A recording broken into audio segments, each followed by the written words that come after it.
मुंबई, जिसे सपनों का शहर कहा जाता है, इसी सपनों के शहर में एक वक्त ऐसा भी था जब यहाँ की गली में सिर्फ दो ही चीजें चलती थी, खून और खौफ। 1979 के बाद ये वही दौर था जब मुंबई की हवा बारूद से महकती थी। यहाँ हर इलाके में किसी न किसी गैंग का कब्जा हुआ करता था। उसी दौर में मास स्ट्राइक और लॉकआउट्स के कारण मुंबई के कई टेक्सटाइल मिल्स पर ताला पड़ चुका था और एक ही झटके में लाखों लोग बेरोजगार हो गए थे। इन्हीं बेरोजगारी में से एक ऐसा लड़का भी था जो अपनी नौकरी खोने के बाद जुर्म के रास्ते पर चल पड़ा और उसने अपनी खुद की गैंग बना ली। धीरे धीरे सेंट्रल मुंबई के इलाकों में उसके नाम का दबदबा हो गया था। उसने कुछ ही टाइम में पहले से एस्टेब्लिश कई गैंग से टकरा कर उसका सफाया कर दिया और खुद को और भी मजबूत करने के लिए दाऊद इब्राहिम से हाथ मिला लिया। लेकिन जल्द ही दोनों की ये दोस्ती दुश्मनी में बदल गई और मुंबई की सड़कें खून से लाल होने लगी।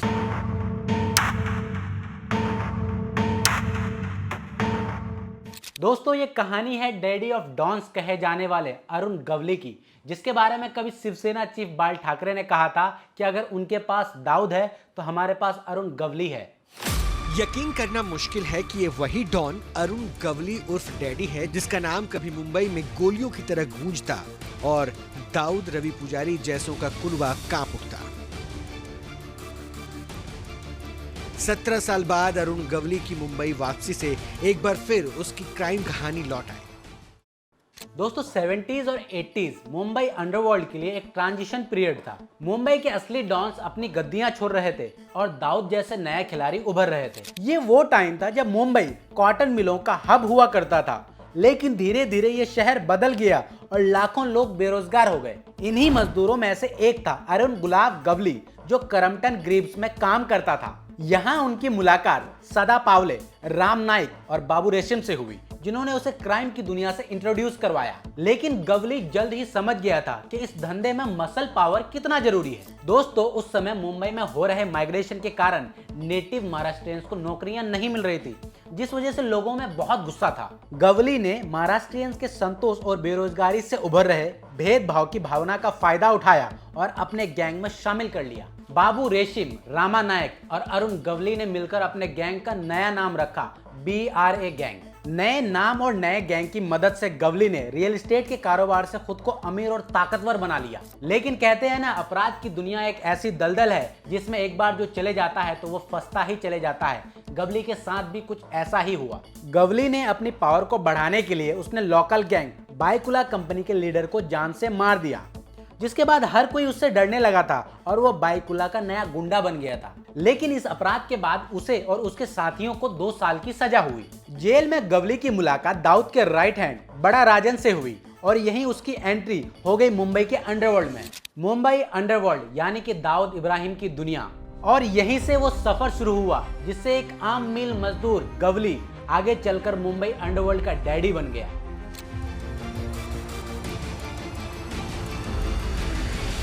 2017 में एक्टर अर्जुन रामपाल की फिल्म डैडी आई थी और फिर उसे नाम मिला अंडरवर्ल्ड का डैडी।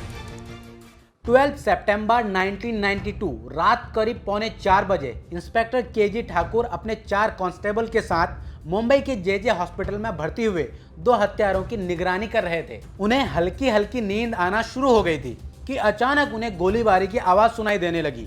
उनके आंखों के सामने 6 बंदूकबाज शूटर्स अंधाधुंध गोलियां बरसा रहे थे। पिस्टल, रिवॉल्वर्स, यहां तक कि पहली बार AK-47 का इस्तेमाल किया जा रहा था।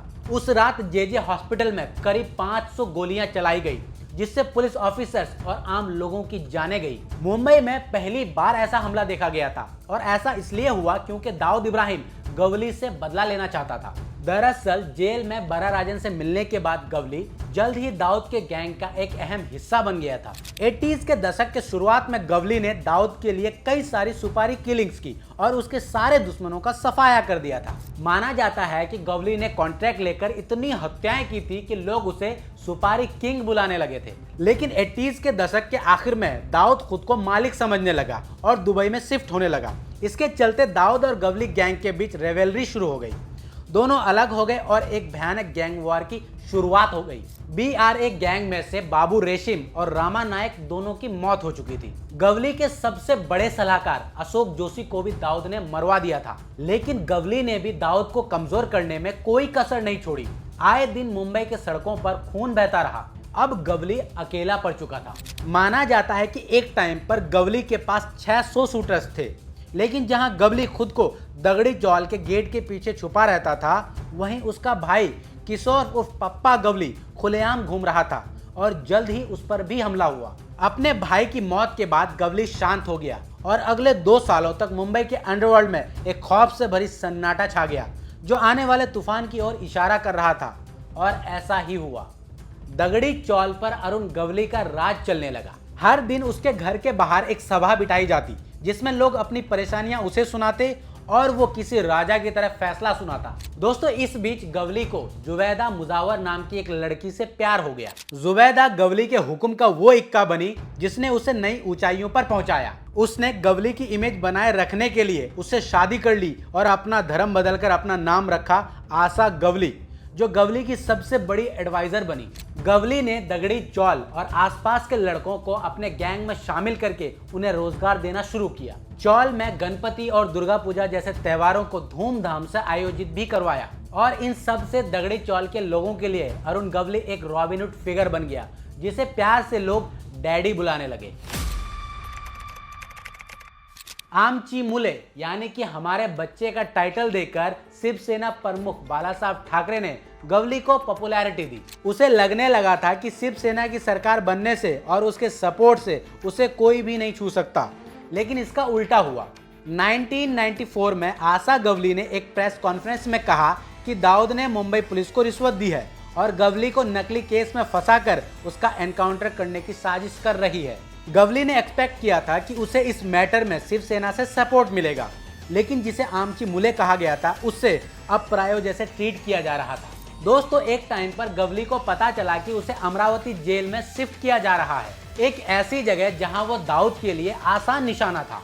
इससे भी ज्यादा खतरनाक बात ये थी कि यह ऑर्डर शिवसेना प्रमुख के खास आदमी जयंत यादव ने दिया था। गवली की गुस्से की सारी हदें पार हो गई और उसने जयंत यादव की हत्या करवा दी।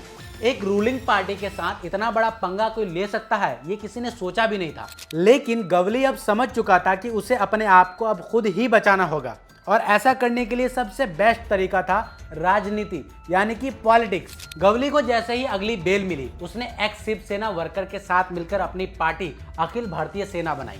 गवली ने शिवसेना के इलाकों में उन्हीं के तरीके अपनाकर उन्हीं को कंपटीशन दी, किसी को चालाकी से तो किसी को लालच देकर तो किसी को धमकाकर। गवली धीरे धीरे शिवसेना के कार्यकर्ताओं को अपनी पार्टी में समेटता जा रहा था, लेकिन ये सब उसे भारी पड़ा। दरअसल गवली ने सुपारी देकर एक हाई प्रोफाइल मर्डर करवाया था, इसीलिए अब मुंबई पुलिस की सहन शक्ति खत्म हो चुकी थी और वो पूरी तरह से गवली के किले में घुस गया। चौल के कई सारे घरों में सीक्रेट टनल्स बने हुए थे जिससे गवली भाग सकता था। घरों में सीक्रेट कंपार्टमेंट भी बने हुए थे जिसमें वो छुप सकता था, लेकिन आखिरकार गवली पकड़ा गया।